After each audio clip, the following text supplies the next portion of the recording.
శతాబ్దాలుగా భారతదేశం లోకానికి వెలుగునిచ్చిన ఆధ్యాత్మిక మహానుభావులను ప్రసాదించింది.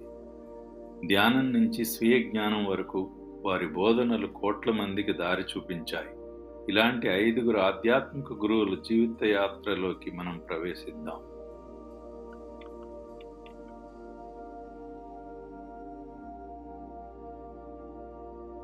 గౌతమ్ బుద్ధుడు 2500 సంవత్సరాల క్రితం గౌతమ్ బుద్ధుడు రాజసుఖాలను విడిచిపెట్టి సత్యాన్వేషణలో పయనించారు.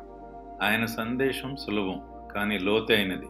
దుఃఖం మన కోరికల వలన వస్తుంది. కోరికలు తొలగితే శాంతి లభిస్తుంది. కరుణా ధ్యానం ఆయన మార్గం. పరమహంస యోగానంద 20వ శతాబ్దంలో పరమహంస యోగానందం పాశ్చాత్య దేశాలకు యోగ శాస్త్రాన్ని తీసుకెళ్లారు. ఆయన రచన ఒక యోగి ఆత్మకథ లక్షల మందిని మేల్కొల్పింది. క్రియాయోగం ద్వారా దేవుని అనుభవం మన హృదయంలోనే సాధ్యమని బోధించారు. జిడ్డు కృష్ణమూర్తి ప్రత్యేకమైన వారు. ఆయన ఏ మతాన్ని, గురువులను, బంధనాలను తిరస్కరించారు. ఆయన సందేశం ఒకటే: స్వేచ్ఛ, భయం, మూఢనమ్మకాల నుండి విముక్తి పొందమని, నిజాన్ని మనలోనే అన్వేషించమని ఆయన బోధించారు.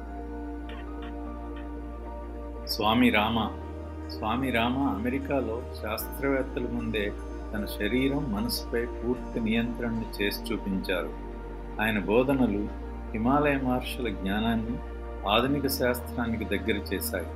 మనసులో అపారమైన శక్తి ఉందని నిరూపించారు. లాబ్సాంగ్ రాంపా తన రచనల ద్వారా టిబెటన్ మిస్టిసిజాన్ని ప్రపంచానికి పరిచయం చేశారు.